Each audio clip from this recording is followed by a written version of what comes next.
Bayangkan jika kekuatan terbesar dunia, Amerika Serikat, bangkrut. Negara dengan ekonomi raksasa kini dibebani utang lebih dari 36 triliun dolar.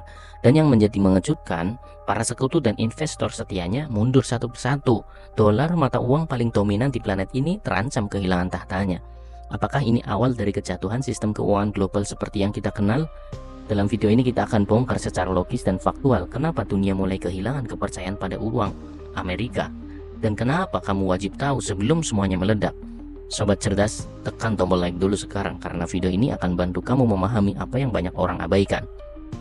Amerika saat ini mencatat utang publik sebesar 36,2 triliun dolar. Angka ini bukan hanya besar, tapi melampaui gabungan PDB negara-negara Eropa, Afrika, dan Amerika Selatan. Ini adalah rekor utang terbesar sepanjang sejarah Amerika. Dalam waktu kurang dari 2 dekade, rasio utang terhadap PDB Amerika meroket dari 60% menjadi lebih dari 124%. Selama ini dunia percaya bahwa Amerika tidak akan pernah gagal bayar. Tapi sekarang, kepercayaan mulai luntur. Sejak 2021, Tiongkok telah menjual obligasi Amerika senilai 340 miliar dolar. Jepang menyusul dengan penjualan 200 miliar dolar. Bahkan sekutu lama seperti Inggris dan Kanada mulai mengurangi kepemilikannya. Kenapa? Karena biaya pinjaman Amerika terus melonjak. Suku bunga acuan berada di 4,50%, tinggi untuk standar mereka. Artinya, Amerika kini membayar bunga utang lebih dari 3 miliar dolar per hari. Ini membuat 18% pendapatan pajak federal habis hanya untuk bunga. Bandingkan dengan Prancis atau Inggris yang hanya memakai di bawah 10%. Beban ini membuat investor berpikir ulang, masih amankah menyimpan dolar? Dengan inflasi 3,3% di awal 2025 dan sejarah mencatat rekor 23,7%, Amerika masih rentan. Ketika inflasi naik, suku bunga harus ikut naik dan ini bikin utang makin mahal. Lalu muncul efek domino. Ketika investor global jual obligasi, permintaan dolar menurun, nilai tukar dolar melemah. Dolar melemah sama dengan barang impor naik harga dan artinya inflasi naik lagi. Ini siklus jahat yang sulit diputus, mirip seperti Venezuela 2 dekade lalu.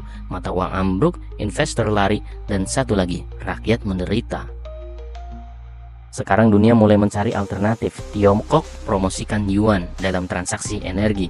Negara-negara di Timur Tengah dan Asia Selatan mulai pakai uang mata lokal. Emas kembali jadi primadona. Bank sentral menambah cadangan emas sebagai benteng menghadapi gejolak dolar. Jika tren ini lanjut, dominasi dolar bisa hancur dan sistem keuangan global harus beradaptasi. Amerika punya dua opsi, pangkas pengeluaran atau cetak lebih banyak uang, tapi keduanya beresiko. Potong belanja artinya kurangi dana jaminan sosial, militer, dan bahkan subsidi. Secara politik hampir mustahil. Cetak uang lewat quantitative easing bisa bikin kepercayaan dunia terhadap dolar anjlok, inflasi melonjak, dan utang makin sulit dibayar. Ini masalahnya. Krisis utang bukan soal apakah, tapi kapan dan sebesar apa dampaknya. Sobat cerdas, fondasi ekonomi global sedang bergeser perlahan tapi pasti. Ketika dolar goyah, semua negara akan kena dampaknya. Dari negara berkembang sampai negara maju. Pertanyaannya, apakah kita siap menghadapi badai ekonomi dari pusat kekuatan dunia sendiri? Tulis pendapatmu di kolom komentar, karena di channel Orang Cerdas setiap argumen, setiap analisa, dan setiap pikiran kritis dari sobat cerdas seperti kamu adalah bahan bakar untuk diskusi yang bermutu. Karena ingat, orang biasa mungkin cuma menonton, tapi sobat cerdas berani berpikir dan bersuara. Sampai jumpa di video selanjutnya.